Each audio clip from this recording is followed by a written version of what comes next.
free, flowing, sailing with the wind, not knowing how this story ends. Kind and brave, I know you'll find a way. Live your truth and good will come to you.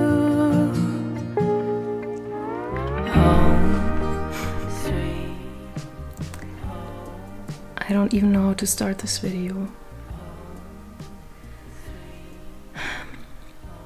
Life is really funny right now. It's not fun. It's really funny. In a weird way. In a pretty painful way also. So, first of all, I hope this video finds you well as can be. And if not, I just want to send you a big hug and let you know that you are not alone. Maybe you're also going through constant loss and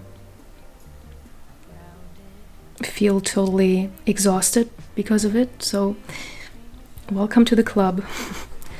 Yeah, it's actually not funny. These constant goodbyes right now really keep coming and they're taking a toll on me. It's kind of like a running theme right now. Like, for a month I had to say goodbye to my sister. Now I feel like my father is next in line. I had a very tough week, emotionally. I mean, it's all good now. He's back home. But you feel when it's time to let go and when it's time to say goodbye, you just feel it. So, and then life just keeps sending me people or leading me to people that inspire me so much and where I feel such a relief and release at the same time being with them, only to realize I also have to let go of them. I can't be with them for whatever reason. And yeah, you know, I talked about that a lot on my channel. I feel like this topic of detachment keep popping up in my life, and I know it's like one of the most misunderstood topics because oftentimes we think that we are attached to a specific person or to a specific thing, you know, we feel is completing us, whether it's our work or a dream, whatever. So oftentimes we think we are attached to that, but in reality, we are actually attached to the feeling that they or it will give us and to a certain positive outcome connected to that. And just let's look into that, like these outcomes we label as positive and the expectations and the energy sort of dynamic that is created through that, because I sometimes feel like chasing these positive outcomes is like walking around like with these little buckets, you know, well, that's not a bucket, but imagine this is a bucket and it has a hole in it, right? And this hole is like a symbol for your inner void or a lack within you, which stems from maybe a painful experience from your past, a wound from your past. And each time you go to someone or to this other thing or whatever to fill your cup, the water just keeps leaking out.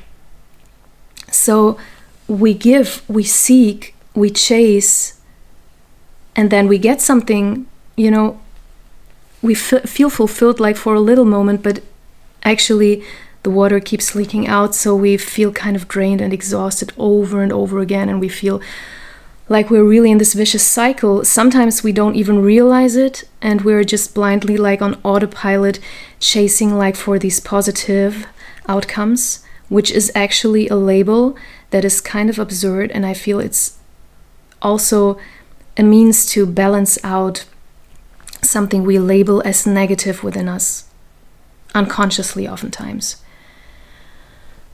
Like, for example, shame or fear, or all kinds of feelings that are unpleasant, unwanted, unwelcome, in any way kind of uncomfortable. Feelings that cause discomfort and that keep knocking on our door, and we kind of keep our door closed because we say, nope, you're not welcome here, so please keep out. And they just become stronger, right? So, and the thing is, there are no positive or negative feelings. The real suffering actually comes from labeling them as positive and negative. And it's nothing new to you probably when you know my channel. I talk about meditation and mindfulness a lot. It's a common practice to lean into those uncomfortable, unwanted feelings, to really meet them with curiosity and with an openness the moment they arise, to become really alert and aware of them. Because the moment they start actually unfolding, there's like this one moment where we can actually meet them with curiosity and feel into them. What is actually happening here? And when we do that, it's like something is opening like a portal, and we start connecting with our inner well. So if we take this image with a bucket, we're walking around or carrying these buckets, right? But when in reality, there is this wellspring, this deep source connected to our ancestors and to the present moment right here. And we forget that. We tend to forget that. We tend to forget that by connecting to this wellspring, to the present moment, we are actually able to fill our own cup. But it can be very scary because it means kind of confronting our biggest fears, going to the places that scare us, right?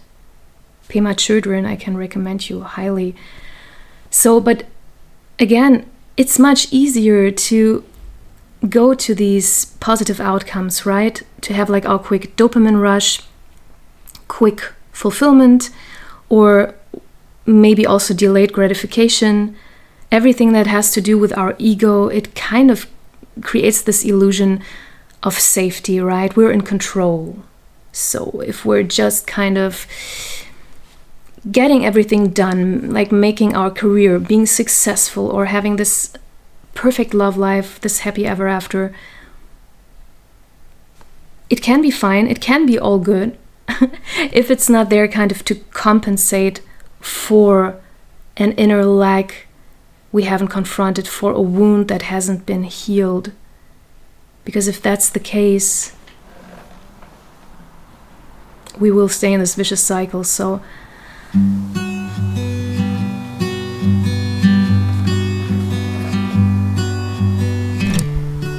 also last week I was in Berlin, and it was once again about saying goodbye.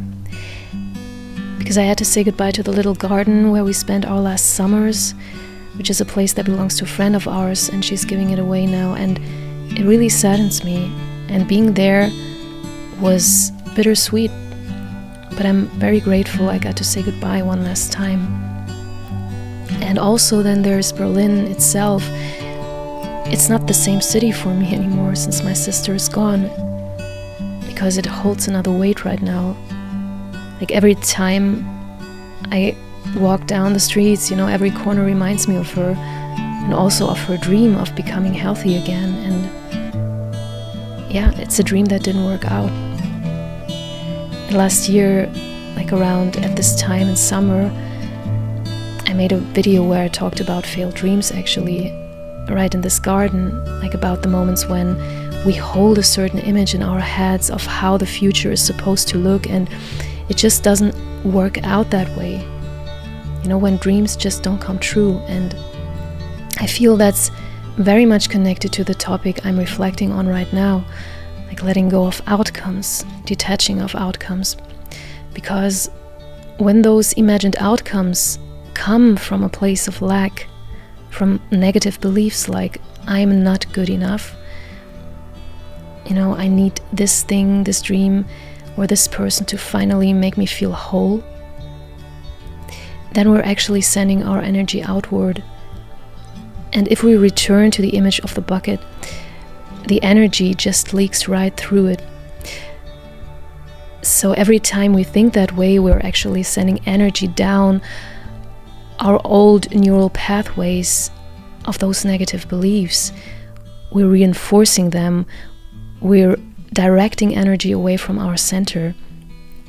But as I said before, when we lower that rope into that inner wellspring, into our center, into that essence that connects us to the present moment and to our ancestors, we can actually call our energy back. And yes, this can feel very scary at first, because what we meet there, when we stop chasing and numbing ourselves with outcomes, is the void.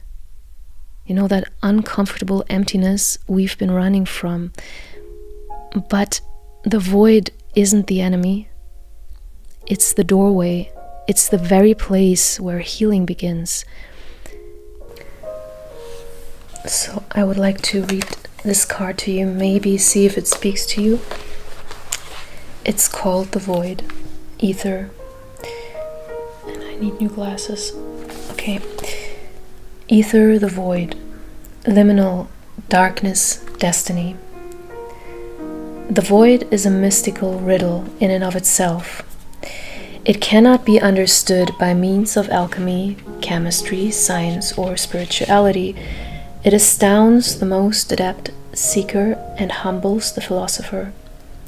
From the depth of nothingness, all feelings and possibilities are birthed. Behind the curtain of our material world, the power of eternal spaciousness is at work. This card may appear at a time when something has been released, a relationship, a possession, a title. But the void is much bigger than any worldly entity. When an alchemist approaches the void, destiny shifts in the darkness. Like magnets, you are drawn to it as it is drawn toward you. Meditation is critical at this time. Just sit and breathe. Surrender to the vastness. There is an electricity between you and the void that is sacred and timeless. From its center, everything is born. To go deeper, watch the movie The Never-Ending Story. I love that movie and I love that book. And to ponder the stage behind the curtain.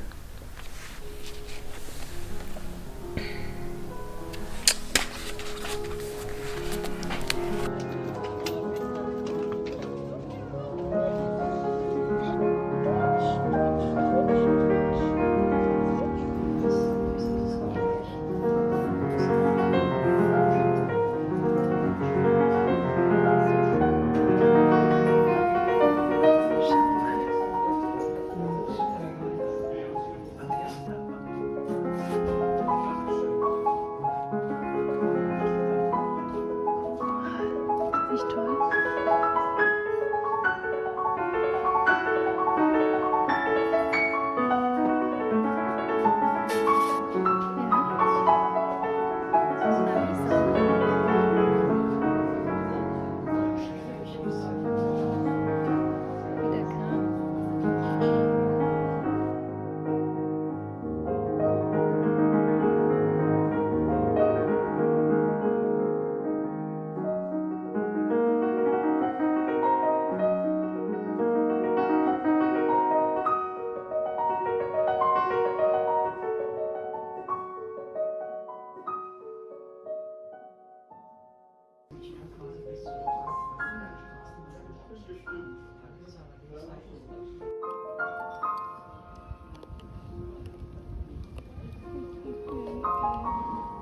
Sehr fein Babypop.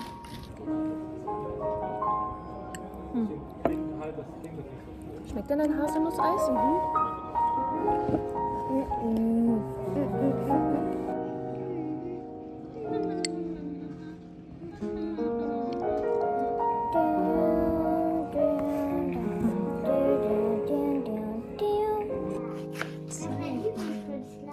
Mein Lieblingskünstler? Ich mag Joseph Beuys schon sehr, sehr gerne, weil er gesagt hat, dass jeder Mensch ein Künstler ist, weißt du?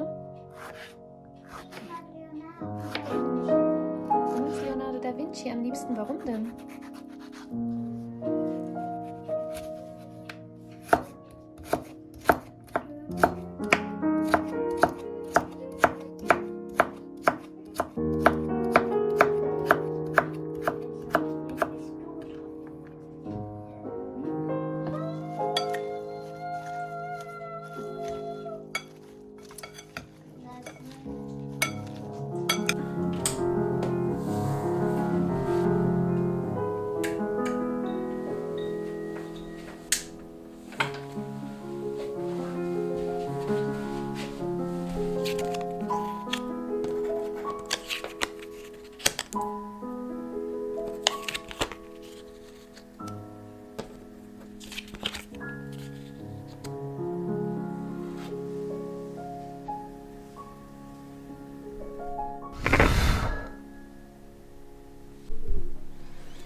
So when life keeps sending us people we can't be with or we can't fully be with, that's really painful.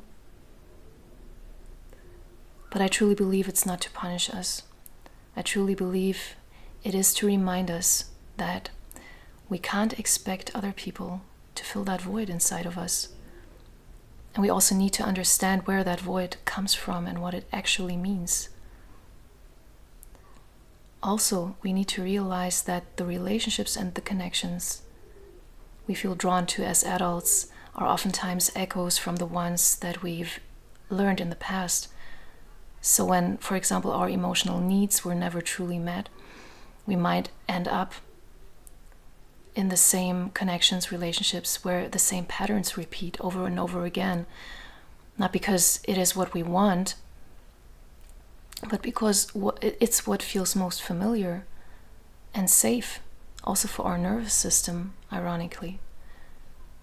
And, you know, the only way to get out of that vicious cycle is to start healing those wounds through shadow work, first and foremost, through meditation also and mindfulness practices, and through learning to regulate our own nervous system and stepping out of survival mode. And oftentimes we don't even realize that we are in survival mode and that we are actually seeking out those kinds of connections and relationships where we remain in survival mode. So, you know, when we do that work, that shadow work, meditation, mindfulness, something will shift. And it's not a quick fix. It's a dedicated kind of work. But what happens is that we stop chasing outcomes to cover up that lack or that void inside of us. And we stop like pouring our energy into those leaking buckets. But we start filling our own cup instead. And, you know, from that fullness, we will start connecting differently, and we will actually draw those relationships and connections into our life that are truly nourishing, are truly mutual and alive. And we will nourish and we will get nourished back. So that's the opposite of a vicious cycle. And we won't do it out of fear or out of neediness, but we will do it out of wholeness, right? So that's the main difference. So maybe when life sends us people we can't be with, yeah, or we can't hold on to, it's really an invitation to learn to fill our own cup. Whether it's through little mundane things like, you know, taking yourself out on a solo date, cooking something delicious for yourself, reading your favorite book. I know it's hard at first, especially if you are in survival mode, but doing it step by step, it will make a difference, it will make a change. Yeah, so that's the last thing I wanted to say for today, and I just want to thank you for keeping me company till the end, and I want to say that I appreciate that connection with you so much, because it really nourishes me. And I hope that you are safe, and I'm sending you my biggest hug, and I hope to see you very soon. Bye bye.